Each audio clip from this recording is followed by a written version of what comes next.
Nyongera okubebaza mwasa wene mulonda mkutu gwa Diaspora Connect UG. We keep bringing you closer to home. Na chazo mchalo naba we mboze yamanye nyuvu. And many of you are like never nango omwana oyo. Ekyasi ngoba kwa tomba bido yabagamba nagezako kwetunda naye tebangula. Aleti wafa. Aleti toina magezi. Nagezako okufungula ekisambi ne Banange waliwo mukwano gwa America yaga Flavia, that girl is crazy. You must be crazy. Ensi munanga abajimalako nayo. Baina kubera crazy. Olio, how have you been?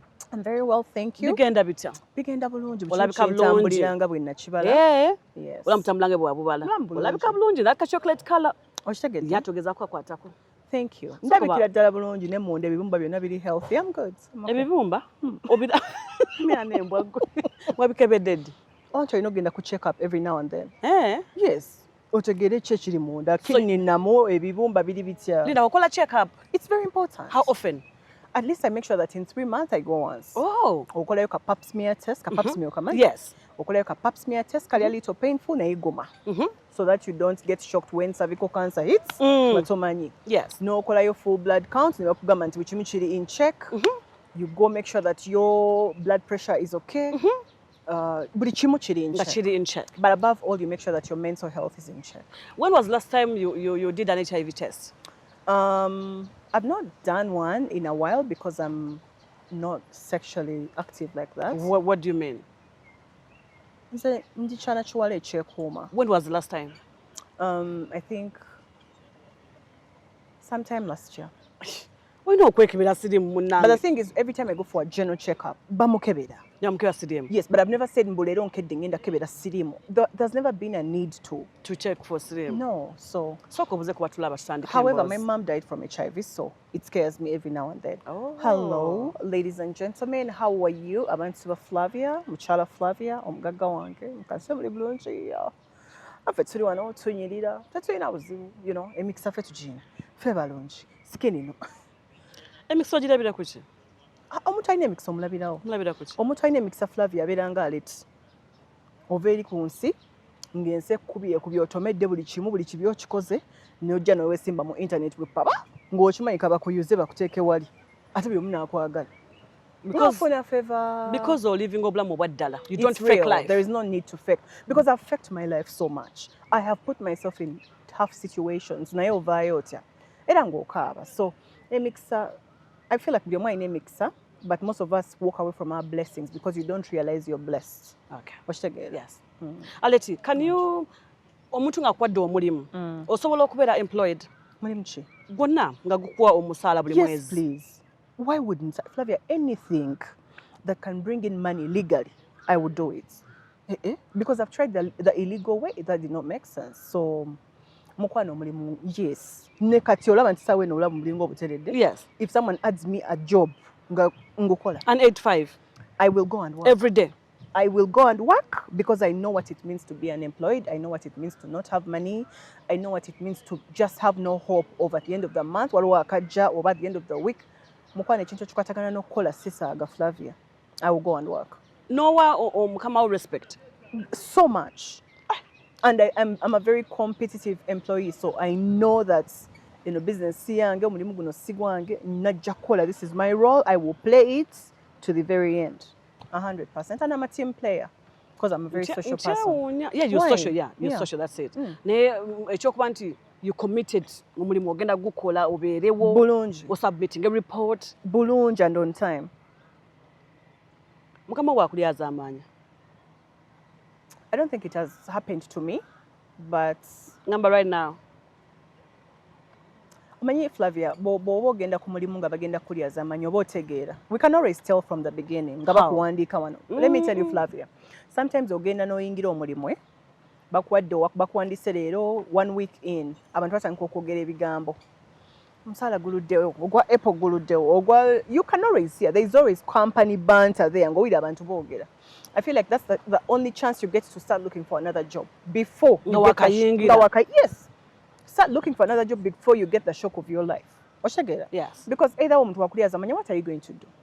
Report them if you have a contract to with them. Where? To police, to the labor yes. company thingy ministry. Yes. What are they going to do for you? Or for the company? But they will force them to pay you. But if they don't have the money, they will have to look They'll for devise it. means. Exactly, but you have to be patient. Sometimes we have to also understand that sometimes business is no call over company is no call nga mutufu nawe embeera ogiraba. Yes. Byemukola tebiyingira. There is now being there naye nogamba kangome. Mukama nga badde musasuzi mulungi bikyusemu kangome. But now there are people that don't want to pay. Nagamba sigenda kubasasula. Sirina cent. Sizina. Why don't you walk away? I know. How have you been generally? I'm very well, Flavia. I have never been as peaceful as I am in this season. I've never been so happy all my life. The Sanyu ntansadira bamuguno omwaka. Chicho ite Sanyu. Era chechidirese. One, I've experienced friendships that I've never experienced all my life. Now I've met people like you who want to give you opportunity, people that can call you and be like, "Alichodwa, gene wanokole gig boys." Randomly. You guess? Yes. Ngachimanya I will the story yombi. Because when I'm giving myself PR, when I'm talking about myself, sina chirundi chene yogera from my past. Byonna byali bibi and hear me out. Nine birungi. Yes. I have good things memories. About me. Yeah. No. The good things are my characteristics as a person. You have not any good memory? This good thing happened to me. I think the birth of my daughter was the only good thing that happened for me. And also that was a confusing time for me because I was not ready to have my daughter. You understand? Yeah, I'm not even joking. So I cannot sit down and remember on this day I was very, very happy. I have never known those things and it's the reality. So but also I think the reason I was living like that was because I was not accepting my reality. Accepting that Aleti wakola about never what mama we first of all make peace with it and move on. I had always told myself a jakuda like a fool newe gumya no kola mwaka nebueta no mulala you're convincing yourself. It's crazy, but I've never experienced joy. Now that you've made peace with yourself, yes. I'm at peace, Flavia. Nine mirembe. I have accepted. I told myself, Aleti, you've messed up. You've hurt so many people, but also you did know better. You don't need to explain to anyone anything you don't owe nobody an explanation. I do not, and I will never. Because yes, you were dealing with things that people did not know about, and they will not want to hear that. Because to them, you are a bad person, you are a villain, which is okay. Everyone is entitled to their own opinion. I don't control that. Like I said, when you slap someone, you don't control how they're going to react, okay? But now, me, what am I going to do? Since I'm a bad person, but then I want to change. Am I going to live like this forever? No.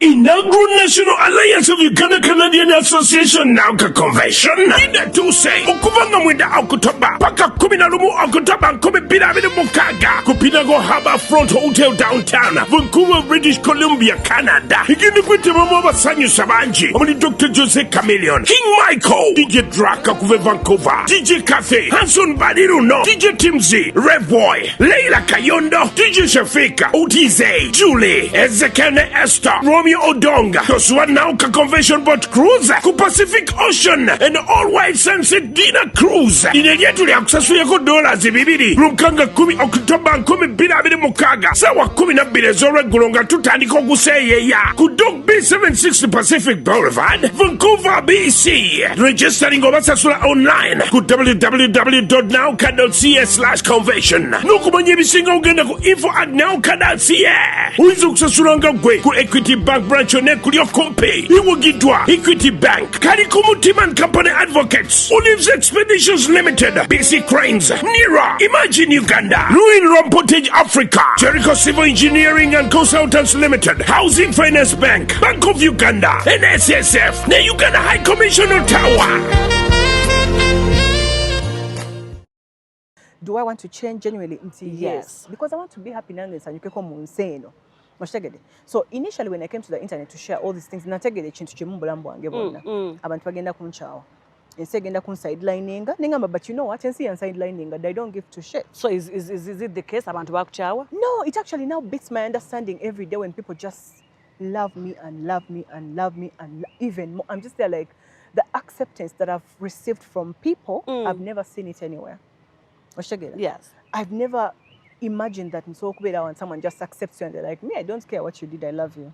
From the bottom of my heart, because I'm going through the same thing. Kubanga, I've always told myself, my experiences are unique. When Nathan Cook sharing into Flavia, Abachala, you have given me the strength. want to share my story, speak up. Women are now sharing, and I love it so much. And also there's this instance about the way you know one divorce banabana ben Zambia. People are now coming out. Yeah. People are now coming out. Women are now vocal, and I love it. Like, I'm just so proud of myself. I'm like, you know what, Aleti? You're doing something good. I'm giving them the courage to know that, you know what? Yes, oyise mchoyise naye kale bw'ofiirwa tosula ku malaalo vaayo kyusa obulamu. Do better, be happy. Oshitegedde? Yes, move on with life. Togera kubeera kwekyo ekintu kimu and you dwell on that. Okay, bakuba olwi, then what? Come out, talk about it, because there are people that are going through the same things but do not know who to listen to. I keep telling the young girls that they are very lucky right now. There's a lot of material on the internet that they can sit down and watch, and they're like, oh my God, boti wokolanga bakola bwe bati. Oshitegedde? And I've realized some people have the narrative that Aleti has bad PR when it comes to marriage. And they keep asking me, do you hate marriage? I don't. As a matter of fact, I'm a lover girl. Not very soft, but I believe in love. And I believe in marriage. And there are marriages that I've seen thrive years and years and years. And I know marriage requires patience, communication. Osobola okuddamu n'ofumbiro. 100%. Ebya ddala ddala. 100%. Church. Yes. I don't think I'll go to church, but yes. You are SB. Yeah. Civil. You're SB. Civil. I don't believe in church, Flavia. I told you. Yeah, you did, but Yeah. yasooka agenda mu church. I No didn't know. samba kadaali. Sente zange anti zina insasula zali zigenda kukomaawo. Netezadde. Losi tukyakaabira amaziga. Fulanga katuwe sente zaffe ngwaggwe. Singa okimanyi. Anyway, life is interesting. Let me ask you something. Ask me. You were fakingako okufa. Oh, I did. Sigumusa ebiri. Yes, nze landlord yammanjako emyezi ndowooza gyalinga 6. Balowooza nafiira mu nyumba nga kwendi ku buliri sissa. Nemyala kuba essimu kati obuzibu bwe nakola nze ekyo ekintu kyantraumatizinga nnyo essimu yange kati evuga. Flavia toliwulira essimu yange ng'evuga nayiga. Essimu baagikuba kati ate ngenda okugijja mu airplane mode, kumbe baleseewo omuntu ali ku luggi nga bakimanyi mwoyeni naye yabagambye tumulaba ng'afuluma ekira ewa y'omusulo. Kasimba kakuba wawulira kavuga. Mukwano n'agamba bagenda kumenya oluggi. Basooka ne bakonkona bya mirembe nno. Please come out, jangu tuwogere mu Luganda, of course. It was not a fancy place by then, nali nkyali eyo mu Ntobazi. Jangu vaayo, nyumba nno nga si ya ssente nnyingi. Meka. Mitwalo ng'etaano. Eka zokka saawa omanyi eri sides eyo, wansi eyo, edda. Munnange, bakonkona bayingidde. Nagwa ku kitanda ne neefulira ddala wafudde Flavia ne nkola. Bwe bankonako n'omusajja bwankuba oli naye nga ndi nti. Bannyonyoogera, nze sirina nnyonyoogeze. Sissa mukwano. Ng'amaaso gakola gatya olwo? Nga ndi nti. Naye omuntu omulamu oba omulaba ng'akankana mukwano. Wabula ate olina katemba. Omusajja n'agamba nnyabo zukka tugenda kuleetera poliisi nga si neefudde ndi nti. Ng'oli Steve. Nomiyemba mukwano ndi nti. Toseka. Nza kuva dda siseka bwe mba ndi serious. Mukwano omusajja yampujja oluyi. Mukwano yampogoloza luli. First time. Nenzire engula. Sorry, wadde mugamba ki? Ng'akwatiddwako emmandwa. Gyewaleko Saalongo. Saalongo obadde tumayidde obudde tusibana nembama nagenza nemira sleeping pill mbadde namuka stress. Tewali sleeping pill gye namira. Era banzijaawo nga bansitudde mu kongojjo paka ku poliisi. Oshitegedde? So, I've faced death so many times to stay away from death. Omundi ogw'okulala. Era nabyo byali bya ssente. Same. Ssente zigenda kuleetera obuzibu. Akyakoma ekyo. Queen, come sit ya mama. Gwe. Ekyo kyali kyadda mukwano kati ssente nzeekolera.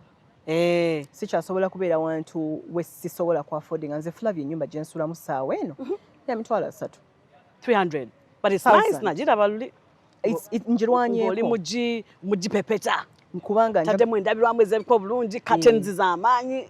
Kati kankubira ekigambo kino Flavia, tewali kintu kye nnina mu nnyumba yange kyenteeseko ssente zange. Bakuwadde bwe. Abantu ba internet banjagadde. That's why when I tell you nze abantu banjagadde and they have accepted me, they really have. Beebaza Aleti. I'm so grateful from the bottom of my heart. Wow. Me, I'd never thought that love is a real. I did not think that was possible. But Flavia, the random, I'm at home. Enamba yange nagifuula public. I'm at home. Enamba ereta amannya ki nti Aleti Crystal. Kakadde ne kayingira. Bambi. Randomly, by the way. And I keep asking myself why. But then now I've stopped questioning. I'm just there like... You're just appreciating. I'm grateful. I'm just thank you. God, thank you for this season of my life. Yeah. Osanga nanga Aleti ngenda tuuka ku season nga ninayo akamotoka nkali mmanya gange. Ninayo akataka nkali mmanya gange nga sika fake nze nga sikeewoze. It is my dream. It has always been my dream. To have your own car. A car not so much, but a piece of land for my daughter. A piece of land. With money that I've worked hard for. Not money that I've stolen from anywhere. Those are two different things. I just want to make sure kwakati nze sina chika. Nina okufuna we bagenda okunziika. Gwe chika kyo. Nze chika kyange. N'abantu abankutte ku mikono because me obulamu bwange bwonna bubadde bwakunkwata ku mukono like this. I have a family. Bakukulula. Solid families on both sides. Kati bw'ofiira wano nga tonnabifuna. Tukola tutya. Bwe nfiira wano. Kati bw'ofa it's none of your business. Kati mwabasigadde mugenda kubonaabona. And you need to tell us before you die. No, takajjo ndi mu program era kyako mwezi no tegenda kugwa. Nedda oyinza fa, I mean, tomanya. Tekigenda kusoboka Flavia.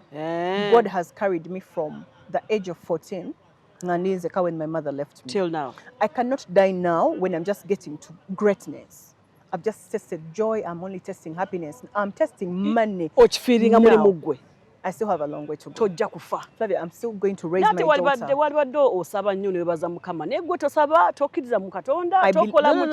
No. You're getting me wrong. I believe in God 110%.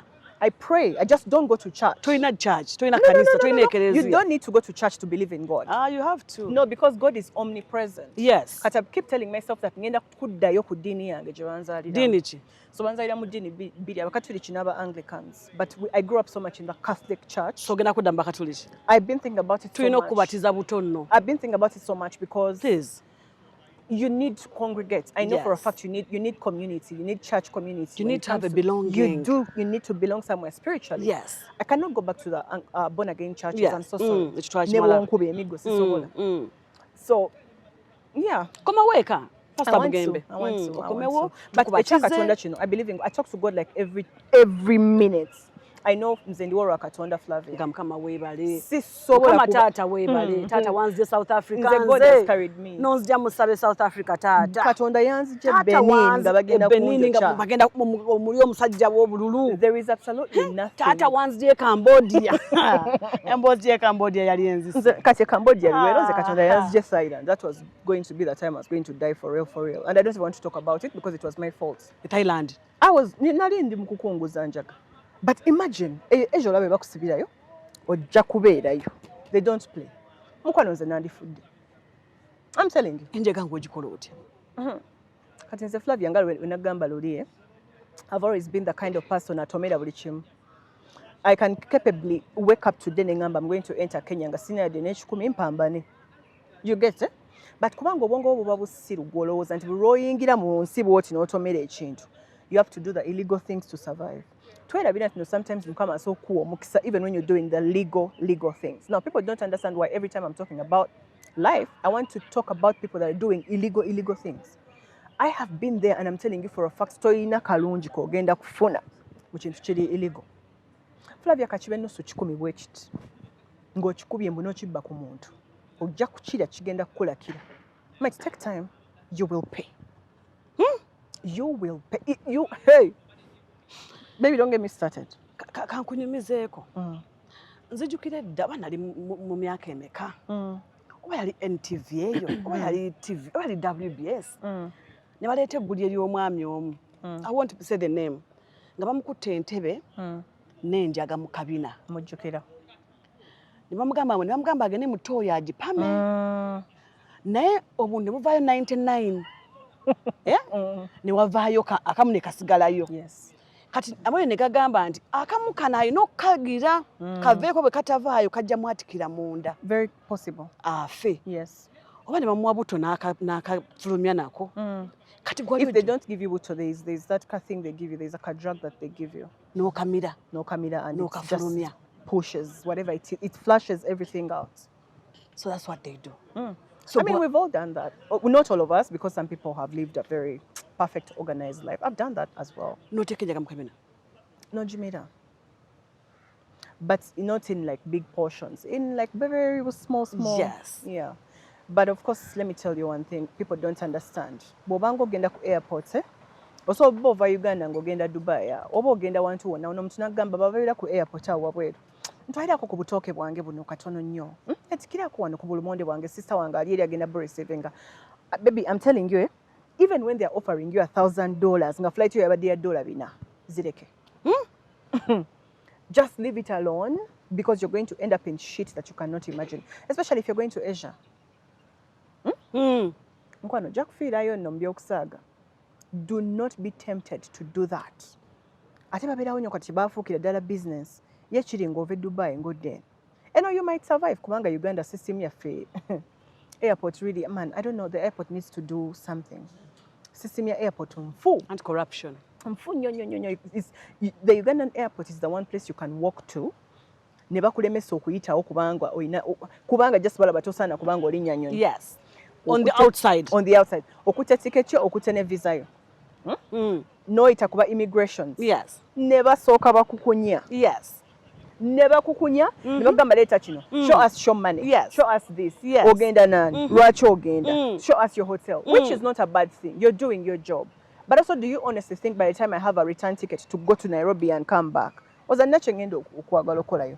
But I've also realized that babikola bantu bamu. Tebabikola buyongo. Bakwisamu amaaso. Batagetinga nnyo basista baffe bano bakadaama ne basekadaama. Because most of these people get the chance to travel and it's only like their first time. Yes. So they don't know how the system works. Naye bw'ojjanga mutuufu bakulaba, they can always tell. Amaaso amanti osobola ogalaba Flavia from a distance away. So they can always tell ne bagamba ono omuntu no. Atidde. Ne basooka ne bakukunya. Obalaba bali nga babajja mu line ne bamuyingiza eri munda mu kaaki, mu karoom, osooka ojja no soko genda oyogera ne supervisor ennyonyi egenda. Abana bakaaba Flavia babalemesezza okulinnya ennyonyi. But why? Why don't you take it out with the company emuleese kuba babaako ba supervisor? Yes. Neze ndoza baba na mulukwe, all of them baba mulukwe. Era. It's so unfair. Kansoke nkubuuza. Oli mu line oyingira Thailand. Bagamba sookoddeko mu kasenke kano. Teweefukira. So mine was a different case. Nasooka ne nnyingira Thailand. Then ne noonya ekyokola. Like I said, my situation has always been different. Nze teri muntu yali angambye ntukola ekintu bwe kiti. It was always me. Ne negamba genda okole booti ne yiye ekikuyisaawo. So oyingira Thailand, ojoininga gang. Si gang. It was nga bw'onaagamba, you see kati okay, waliwo emikutu emigatta abantu nga bw'onaalaba nti social media. You would call it that, but nga bw'onaalaba nti guno omukutu, if you're traveling solo, gibagatta. Other people that are traveling solo from other countries. So especially abantu abagenda ne basulasula mu hostels. It's easy to meet other people kubanga n'abantu we believe nti omuntu asuze mu hostel abatalina bulungi ki? Center. So it's very easy to meet people. And then those people will introduce you to something you don't know, and then they'll take you to clubs, and then you go for a walk, and then they give you an idea, let's do ABCD. Then you're like, so sign me up, I'm willing to do it. Then they're telling you have to move object A from object to object B, or taking it to person A to person B. No way no gamanzo kungukola. Chotamanya sometimes ojja kuyita mu offices ezirimu ebyuma ebijja ku scanning. Because not everyone is going to support weed just because gw'ogitwalira jaga. Yes. So ne bakwata ne kikunywa ne bakuteekayo ne batandika Let me tell you Flavia. Abantu abamu Mukama yatutonda nga tolina kukola kintu kibi. Oshegede. Flavia tewali lunaku lwe nali nkoze kintu kibi ne batankwata. Do you understand? Oba oli mutiitiizi. No. I'm the strongest person you'll ever see. But God created some of us to be examples. Oba okankana olaga mangu nti you are in wrong. No, I'm very solid. Kati waki bakwata. That's why I'm telling you. Some people are actually created to be examples. Flavia, abantu bangi abalivinze obulamu Aleti bwalivinze ne bafa before they get to testify. Yes. Ne bakuba amasasi ne babatira eyo. Nagambako oba mukwano gwange bayo kyanga ntunula. Did I ever tell you that? No. Oh dear. Now, some of us, God has preserved us. Kubanga yagala oveyo yogere. That's your sole purpose kwenensi. Omuwere obujulizi. That is your sole purpose. Kale ekyo kintu bwe nakitegeera ne ngamba teri agenda kunsirisa mu nsi. Ne Aleti, omanyi lwaki nkulemera ku kintu ky'obulokole? You would be the perfect person to be okubuulira enjiri. My mother was a preacher. Did I tell you that? She was. My mother was. You're supposed to be one as well. I can't. Well, at this point, no. Bibi ebyokwesuula okuwasa ne weesuula. Yes. You now suppose, okay, osobola obutaba nga bali but n'obozze mu Catholic olina kubeera mu charismatic. Yes. N'obuulira ekigambo kya Mukama Katonda nga kikuva ku mutima gwo wennyini. I've thought about it, but N'owa Mukama obujulizi obutaliiko nkenyera. Obujulizi bw'onsobola obbowa. But I don't see myself becoming a preacher because I've studied the Bible a bit. Some of the things in the Bible are contradictory. And now I'm a very critical thinker. So I feel like sometimes I want to refer to a scripture, but then I want to break it down. And then now, if I break it down, I will question your belief. I'll make you question whether you believe in God or not. Or not, yeah. So that's why I try to stay away from talking about God so much because yeah, I'm a very critical thinker. Okumawo oteeka ng'ovudde silent. Silent ye basooka ne bansibirayoko, but eventually navaayo. Nina bakwano bange abalenzi always abanjirawo omubiri. Always. Naye John bandetereka abantu abo mbabuuzeeko. By the way, they want to come. On my channel? Nkweyo. Bampeyo ku story. But the problem is togenda babika face. I will. You will? I promise you, yes. Actually, they can even face this way. Perfect. Nze nga facing nze. Better. Please. Mpayo. I have solid boys who have always come to my rescue. Time yatuuka ne mbeesalako because I realized that bwe batankuba masasi bajja kunjokya ebipiira. Okitegedde? Babikwambaze. Babinyambazaako already. Yawanyumiza. Nengamba bakuteekeko amafuta ng'olaba. Kubanga Korea ntaasa bali bakyala ba butale. Nga bagamba omwana muwala mumuleke. You understand? Nagamba oluddako lwe kiriddamu okubaawo bajja kunjokya nfe nga ntunula bwensi. Toba Flavia nze nwana nnyo okulaba mu nsi eno nga nkola omwana wange tagenda kwegomba tagenda kubba. Olina emyaka emeka Aleti? Nina emyaka 34. Experience gy'olina ya muntu wa myaka 7. Nze yabyereetera. Okitegeera? Flavia nze yabyereetera. Nze Flavia nina ebintu nga sisobola kuvayo ne mbyogerako ku internet. Nga ki? Oh. Tolina kyoleseeyo. No. Do you know, with everything that I've done, not been through, with everything that I've done, I've only shared 20% on the internet. Olimba. I am not. Because if you realize that my story is then sharing, I'm literally talking about the same thing. But it's just that different interviewers interview differently. So what I get up Flavia, I get journalism, I just a time where you get it differently. So every time someone is hearing this, they feel like they're hearing it for the first time. But it's the same thing. Lindako. Yeah. Oyina ebyama. No. I'm an open book, but I'm just saying that there are things I've never shared anywhere before. And you don't feel like you will ever share? Babes, I'm sharing everything. Flavia, I'm an open book. I want to be known as the woman of this generation that one, saved the youth, two, helped women speak up, helped abavubuka abato to not go into crime. Nja kufiira waawo. Aleti kikyogamba ekyo nti things I've gone through nga bwe nkyogera ensi ewaawaala. Nga bw'okitegedde nti ensi ewaawaala bwe nkyogera ensi egenda waawaala. Tejja kuwaawaala. Ejja kuwaawaala. Kitugambe. Si leero. Si leero. Tuweeka tusunireko. Tusunireko. Nja kukuba akamba. Nga kyaddala. Ng'ogyeko bino ebya Dubai. Ebyo biwero baby. Because ebyo bintu tugambe ebya sex, ebya prostitution. Yeah. People do those things every day. Potipati. Drugs. People do those things. Nera ngambe ebya potipati. Yeah, people do those things every day. Drugs, people do that every day. Chichawe chitiisa. Chichawe ky'otannakola Aleti. Wazikula emirambo, ofekinze okufa, otunze kutaaba, weetunzeeko, ne batakugula. Bagana. Nadiba. That is now the statement nakati ekya sirina kitegeera. Tunakitegeera. I think Mukama yali ambikako kasubi. Agamba tokikola. But in the moment I was telling myself banange ndabika yada Nadiba man, Nadiba. Ninga Mukama tonjagaliza. Nkitegedde leero kati I've drawn the line. Like battle line ogikoze kati I'm done with you. Like neteekawo nti wali ku kisambi kyewampa ekinene wekitine baganda. Wagendako mu Illuminati. I did. Illuminati. I shared that publicly, yeah. I joined Illuminati. No, wagendako mu nnyanja wansi. No, I did not, but I joined a club that was saying they are Illuminati. Illuminati kyeki? First of all, Illuminati comes from the word illuminate, to mean light. Okay. So Illuminati are believed to be devil worshippers.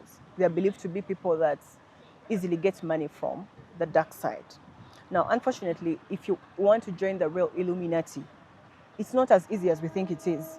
But so many people are parading themselves as the Illuminati and confusing the world. Kanango momwe nagendera. Flavia tebakikulimba nti olina wogenda okubeera ng'otudde olwaleero omutanja nagamba muno tulina group ya Illuminati njagala joining. That's not how it works. The real people that do Illuminati shit, you'll never see them. They're not on social media. You'll never catch them. Like, let me give you an example. The Freemasons. You know those people? I've heard about them. The Freemasons. Do Yes. you really think you just wake up and join the Freemasons? You don't. But now, because now some of us have been so hungry in life, you go down a rabbit hole and research and you're like, wow, ampisawa amango. People don't understand that waliwo abantu abanafu bw'obwongo nga nze bwe nnali ng'oyagala kikuyisaawo mangu. Now that's my agenda, Flavia. Saagala muntu ayagala kimuyisaawo mangu kuba teri kigenda kuyisaawo mangu. There are people somewhere right now ngali mu researching and joining ncha Illuminati. Agenda googling afune Facebook contacts afune chi. Trust me, the real people are not anywhere on social media. But they are there. Of course. Flavia, wagenda mu America, you should know this. Yeah, so many are Freemasons. I read about them. Yeah, but exactly. But do you know all the things the Freemasons do? But have you sat down to think about the founding fathers of the Freemasons? Have you seen the name where your list? It's the wealthy names, the people that you hear. But you see all those men don't even have a social media presence. Tori Musanga anywhere. Leave alone people who have new money like Elon Musk. I'm talking about people who have for years, people that have had so much money. So do you believe devil worshippers are there? 100%. 110%. The devil is as real as God is. And people need to understand that it's real. And you are ready to join them? I was. In that moment, I was like, Mukwano, sign me up.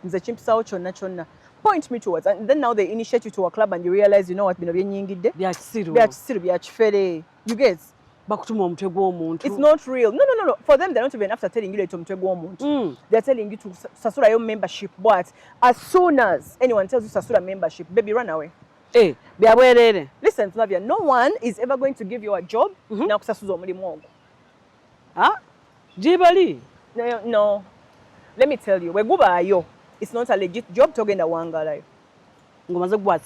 Tell him to agenda kubanga yagala kuwa kintu kigenda kugattako atagambe soko sasule kino. How? Oli munakononya sent. Aleti, emirimu leero mu government ya Uganda. No. Leave alone that. Leave alone that. I'm talking about now a different setting. Oshagede.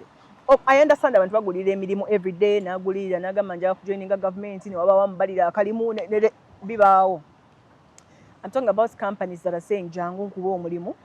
Nayo ino kusasulayo membership bwatyo kujoininga ekibiina ky'okufuna obugagga. Oshagede Flavia. Yes. Whatever yekonga Freemasons bagamba nti osasula sente bwezi. You can never.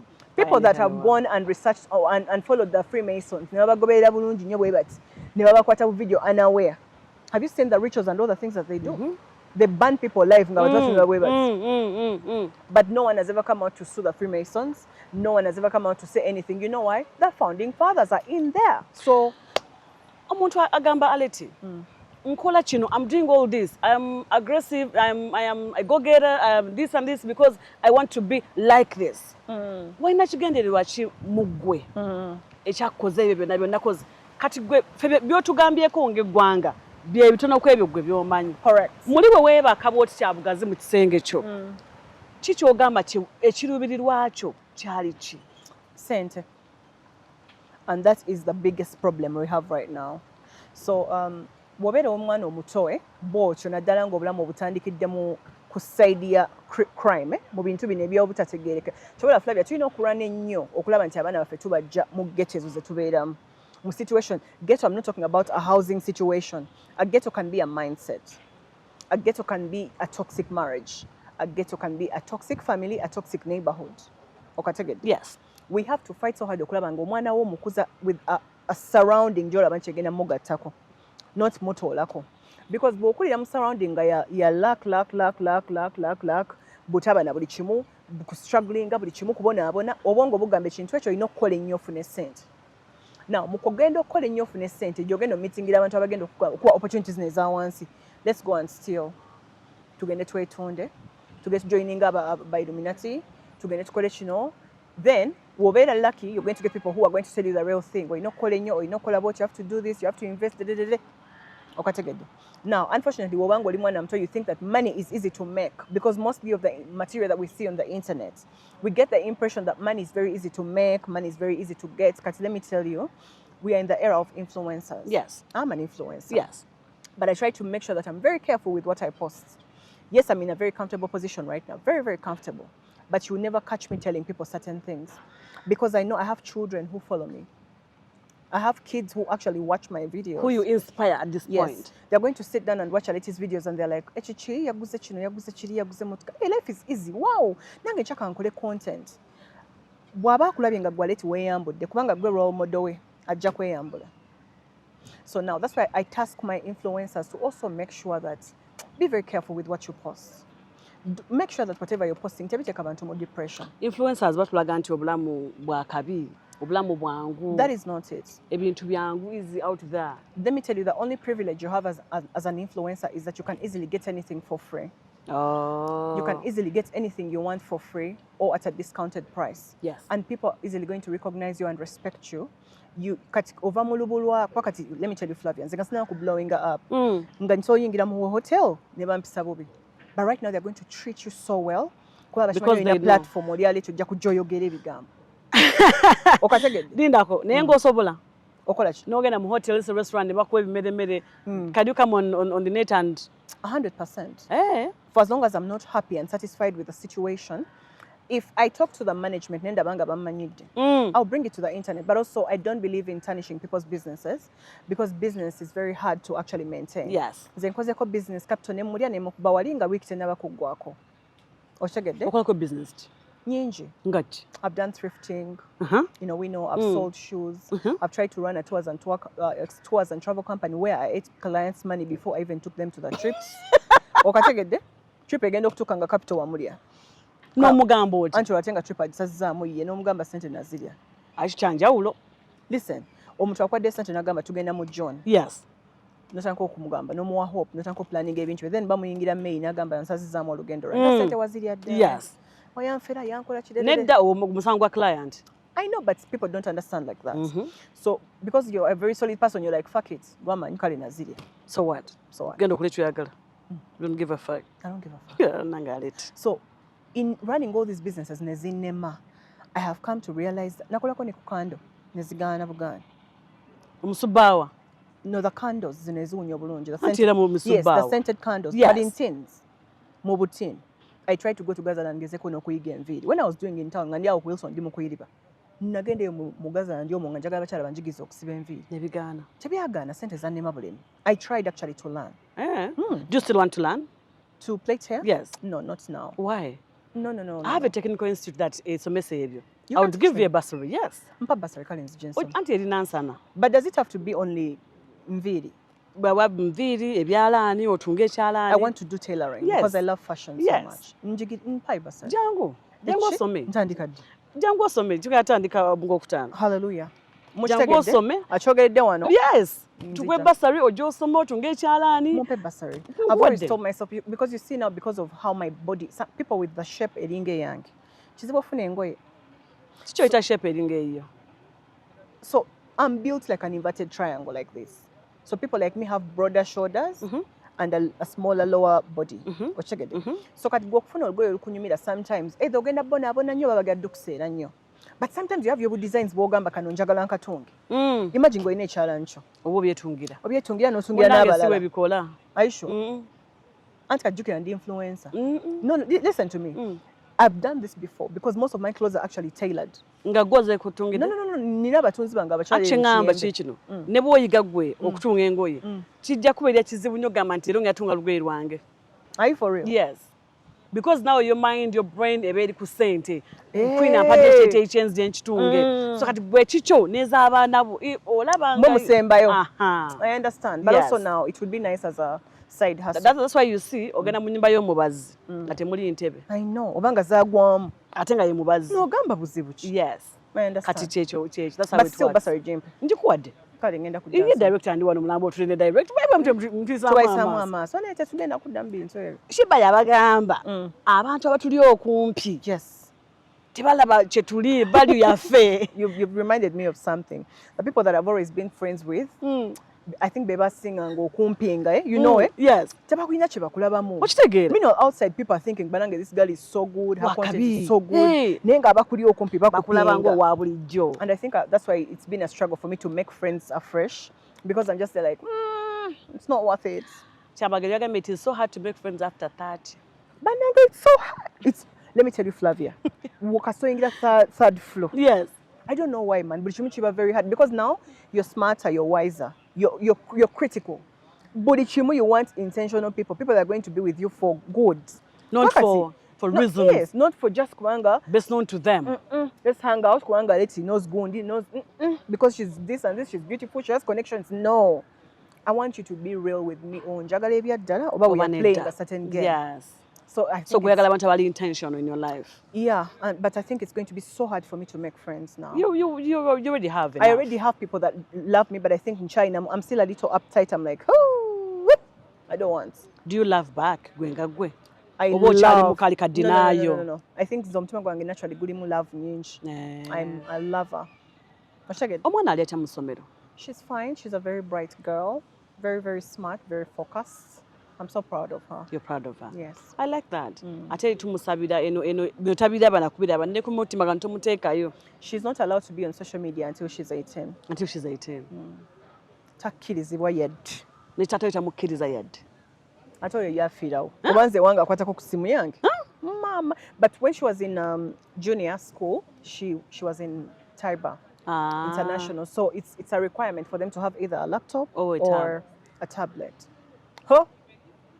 Ngomsanga downloading that TikTok. So what I did was I restricted it to be only sending her content that's under 18 because I thank TikTok so much because it has that restriction. Yes. And I think every parent should actually do that because omwana wo tamu restricting about. And you know TikTok is a very weird app. And you're like, my God, where did people get the comfort to just wake up and throw the hugest words?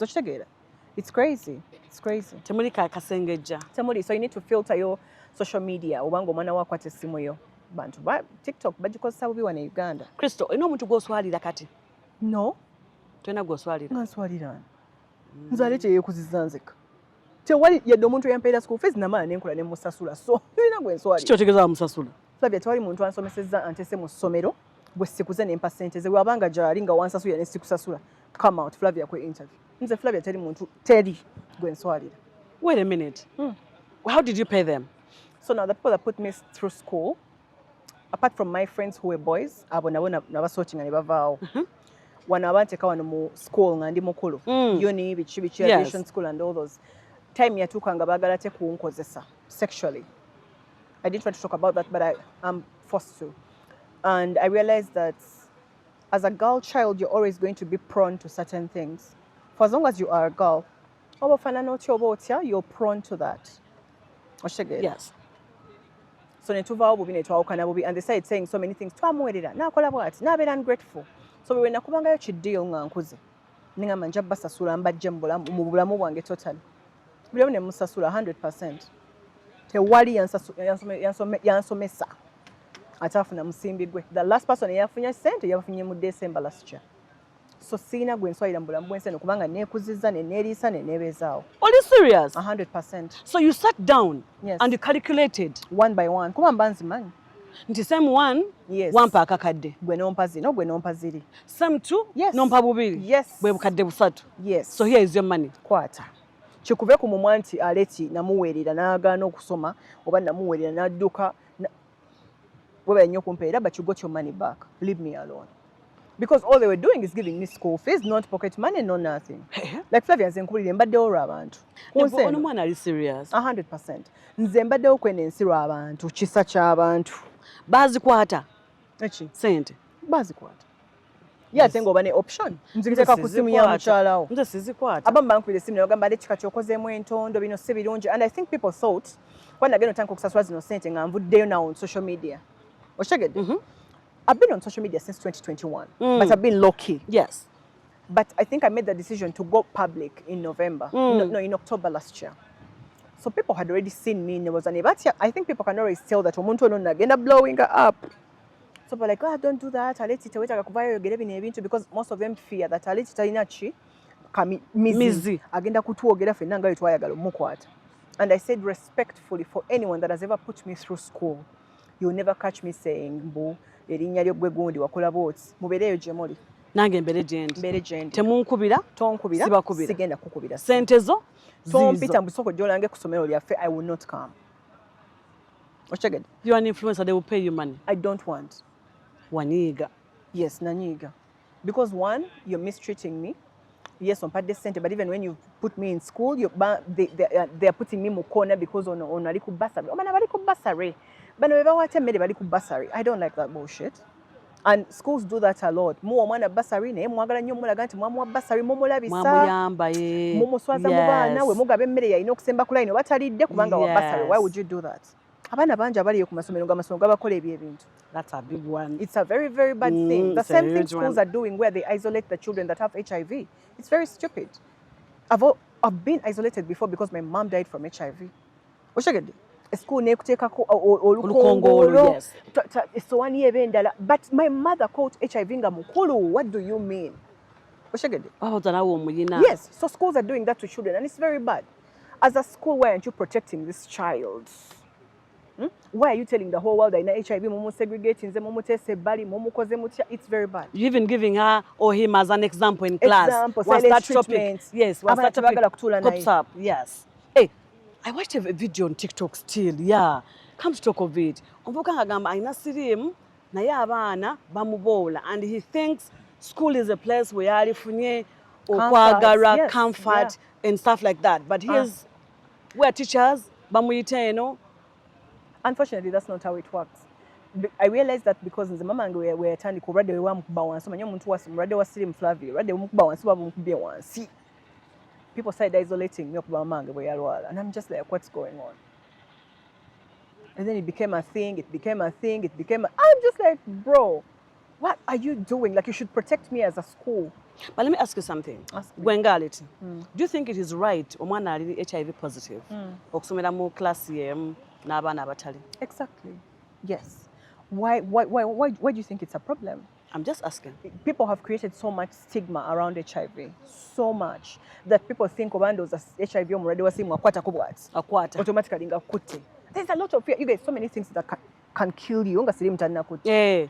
Gamba bantu bafudde okufanga nga sebafudde sirimu nenga bafudde obulwadde we bali batambula ngo wafadda. Afe twalina ku kyalo kyaffe nga bagamba oli omugundi mulwadde n'oli mulwadde. Waliwo betuwulidde okubanga tuli bato Flavia nti oli mulwadde. Ngani? Ewaffe ku kyalo kyaffe. Kyalo kyamwe? No ngamba waffe gye nakulira ku kyalo. Waliwo omanyi nti gundi bakugambadde okuvanga muli bato. Yalina sirimu. Takwesembereza. Yes. Okuze ne kayika tumulamu waali. Amize eddagala. So do you really think that there should be schools that are special for people who have HIV? No. That is trauma. You're building and piling trauma. Omwana ogenda mono na you're setting him or her up for failure. They should be in the same schools. Okay, yes, I understand that when it comes to using certain things like a spoon, a fork, aine BBA. I believe so. Nete mo segregating and to a level that's and also even when you tell you other people, yes, it's very good to sensitize, but be very careful. Yes. But also sensitize them to a point of telling them to be human. Enough not to push this person away. They will be to feel like out of place, feel small. Because some of them are young, they it's don't not even... their fault. They're babies, they don't know anything. Aleti ogenda kubeera w'omugaso mu Uganda eno. Really? Ogenda ku advocating ebintu bingi yanze nkulaba. Because you see now the thing about also parents. Also, I feel like as parents we're also very cold. Because now it's the same thing as sickle cells. Okitegedde gwe n'omwami muli group eno bwetinye bweti yemu. Bwe mugatta ne muzaala omwana agenda kubeera alina sickle cells. Why are you bringing a child here? Lwaki omuzaala aboneebone? Yes. It's very important for you a couple to go mugende mutegeera omusayi gwammwe guyimiridde gutya. But mwe mufa nnyo ku HIV ne mwerabira nti no ne blood group yammwe eno, it's very important. Mutegeere obutafaali bwaffe buyimiridde butya. What's my blood group? Crystal, bw'ofuna omusajja ng'ali nga sikla, nga naawe oli sikla. Bufunye olubuto mutegedde after. Tekisoboka. I'm a woke woman, Flavia. I'm a woke woman. There's absolutely no way I'm going to date you without knowing your blood group, your HIV status, everything njagala kutegeera buli kimu ekikwatako. Abamu nga tebabifaanako ebyo. Si babiraba later. Most of us, we literally take those things for granted. Yes. Mufa ku HIV, Yes. HIV, Yes. honey. Huh? You're going to have sicklers. Abaana bo mbabonyabonyeze ku nsi. You guys have seen people who have suffered with sickle cells. I don't wish it on my worst enemy. My dear, may I have examples? So echo kanchireke now. Kireke man, because it's just painful. by the way kankubulyeko waliwo obulwadde obuluma nga abantu tebabuwadde attention. Oh. Because we're trying to close and it is okay. Yeah. Ngenda kukyazaako omukyala yalwala obulwadde bwa, I don't know whether you know it, lupus. I know lupus. Have you heard about it? I have. It's such a big thing, and this country just takes everything for granted. I'm going to ask that lady sometime to come. Atubuulire. My first time to hear about it, I was like, what is lupus? Oh. Chechireeta. Ne bangamba mukwano, you don't know. You don't want it. Woo! It You is don't so know. bad. And you see, I feel so bad for this country because abaana abasinga balina ezo conditions. Bantu balina ezo conditions. Naye the one thing ekyalo kyekijogamba oyo baamuloga. Baamukola bwe bati. Baamukola. Why do we believe buli kimu baatuloga? Ate It's because we are,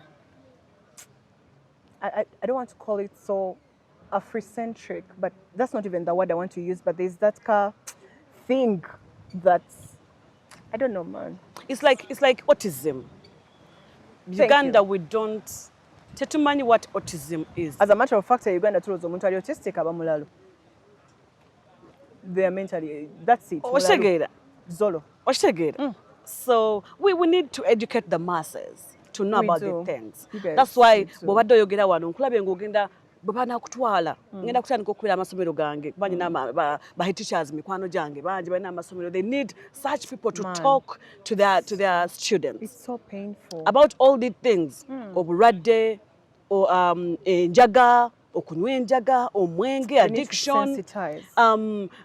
Lately abaana amasomero balina a lot of suicidal thoughts. Let me tell you, if we have an epidemic in this country, we have suicide right now. Suicide, abaana betuga enkya n'eggulo. And let me tell you, Flavia, abajja mawulire be batono. Suicide, not even in elder people, no, but in children. But you see, all that stems from home. Omwana agende ove waka nga bamuyisa bulungi oba nga bamuyisa bubi atuuke ku ssomero banne bamubulinge. The parents who have these children abali ba bullies. As a parent, you know that your child is a bully. But the parents always know. Chumwana nga ine empisa embi. But you protect that bully. Natuka ku ssomero n'alyoka terrorizing banne n'atuuka omuntu n'amwetuza. Let me tell you one thing. If you guys think it's very easy to commit suicide, it's not. It takes you a split second to make the decision. Yes. On a bad day, Flavia, all you need is to press my one last button and I'll be gone. One button like this, trigger me one last time. And I'll be like, chiwedde, kanetuge. Obulamu sibula mugaso, kanesala kambe. I'm either we're going to die, kane. You guys really joke with suicide, but it's very, very easy to commit suicide. Wayagaddeko okwetta. Several times. I've been suicidal all my life. I've told you that. I think the very first time I tried to take my life was the time when I told my mother that my uncle raped me, and then my mother didn't believe me. That was the first time, and then after, when my mom died, that was the second time. Oshaged. Mukamanze yambikako bubisika subi, I keep telling you, fool. Namiranga magenda nengamalawo strip negwa wali. Neba kaningamba kanfe nkera just nasesemye ngoto lunyola ne bantwala mu ddwaliro nenzire engulu. But do you know how traumatizing it is to wake up ngoli mu ddwaliro ngola abantu bakutunide bwe bati? Where do ogenda kwetuga? So many people are suicidal, but I want you to know that even when you commit suicide, the pain does not go away. Do you understand? Your pain is literally transferred to the people around you, the people that love you, the people that care about you. Because when you're suicidal, your brain is telling you no one cares about you. No one loves you, no one wants to listen to you. Oliweka, oli abantu bakuchawa. Abantu bakuchawa. People have things that they're dealing with. And for us suicidal people, you want to listen to the voices in your head. I keep telling myself every morning when I wake up, I say, God, I want you to get into my head before I get into my head. Okay? Because if I get into my head before you do today, I will ruin my whole day. That's why it's very important to have a conversation with either God or whatever it is that you believe in. Allah, Buddha, whatever. People take for granted the fact that our brains are the control center of everything. You can make or break your day by just what you think about, what you consume, what you watch can make or break your day. So abana banje bali masomero Flavia bagenda kwetuga tebachetuga. Schools are seated. Do we still have counselors in schools? A few. Twainanga basinya woman nga naye bakukebera kimulu buto. Negundi ezo. Nezino bawasika. Oyina. Oyina Aleti. Tuba tusikisa kumpaka fe ba 90s kids. Yes. Kumpaka. Tebyakuluma. Ate nga bekuluma bikyanga bakusibye wali ekigonde. It was by force. Lindako. Bakwatange bati. Let me tell you, first, our parents were very afraid to have conversations with us. So every now and then, nga bakusindika ke wa mchala neighbor mukwano gwa mami wo. Nga kwata ne bawalabe ne babatwala mu kitooke. Ne babanyweza emiguwa ne babasika. Do you understand? Even at school, we had a day just for that. Bullying. Olimba. The schools were very serious. We went to traditional schools. They were very serious. That was way back. Yeah, but having a full day for that. Tebyakuluma. It's painful. And how did you feel after? I didn't think of it as much because as a woman you need it. As a woman you need it. So when you grow up and start to understand science and biology, you're like, what the fuck did they do that for? So now do you need it? No. So let me tell you. So what the labia does, it serves the man more than it serves you. The woman, yes. Yes. So men have always been supremacists. More situation there was like a hierarchy thing where men are always put on top, and by default, women are meant to please women. Men. Women are meant to please men. Yes. As per Ugandan standards, Ngatulo was a man. Men should be pleased. Daddy, don't do this. Have you ever thought of cutting them out? No. You like them now? Eh? I don't. Have you ever taken a mirror and you looked at them? I look at myself a lot in the mirror. And what's your comment about it? They disgust me. Oh. Yeah, they're very. They really disgust me, especially because when they used to do those things to us, they're like, well,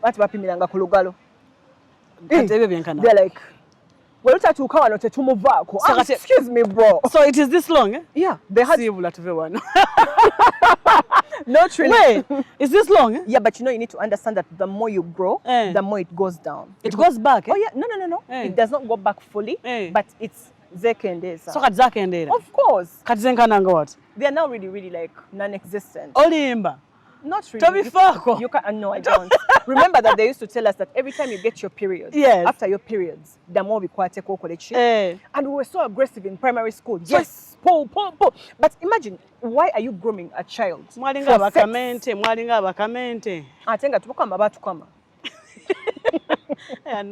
grooming a child for sex? You get? We are babies. I have no business learning about how important a labia is. Don't tell me about that. Because I don't need it. I don't need it. Tell me about Jupiter and Mars. What importance is it now? I'm in aviation, so it's very important. Tell me about life. Tell me about how to make money. But in aviation, but your dream is far-fetched. Aleti being a pilot in Uganda. You know what's funny? I've actually been thinking about switching careers because I feel like the only thing I was doing the aviation thing for was to fulfill my mom's dream. But I feel like I genuinely want to go into counseling and mental health. Do you understand? I feel like I would thrive in that field. I don't know, I'm close to switching careers. Don't switch because you can do both actually. You can do both. Yeah. To see Aleti. Banange Flavia, thanks for now you have my story, you've not told me yet. Today I don't know why we you've not told me about money laundering. Gamba, even Cambodia, we didn't finish it. We still have I thought we were going to do parts. We're going to. It's your fault. It is come on, Aleti. Because I'm telling you, and I feel like you are the right person to talk about those things. Like what? But emotions when it comes to HIV, I'm very emotional and painful and so touched because I saw my mom suffer in such a short time and I feel like she died unfairly. Mama angiba msiga busiza atenga mukulu. Atenga omuntu yamsiga yali amwagadde with one heart. So I feel like my mom has not gotten enough PR. And then now I hear so many people go through the same thing and I'm like, no. no one has had a chance to talk about HIV that I wanted them to talk about it. So God give me a chance to talk about HIV and advocate for HIV and advocate for autism, so many things. Do you understand? So kati mbulira nkatingemu eno ekome wano kuba njagala abantu bange mbawe Aleti nedda mukwano ndeka nkola ebyange njagala nkola show nga ya topic says Cambodia na money laundering. Today we didn't talk about Cambodia and money laundering. Yes. Yeah. So I want us to do that. Nga zijudde. Let's take a break. Ati tukomewo. You're watching Diaspora Connect UG. The views expressed on this program or commentary are solely of the individuals providing them and do not represent or reflect the official policy or position of this YouTube channel or its management. You've been watching Diaspora Connect UG, bringing you closer to home.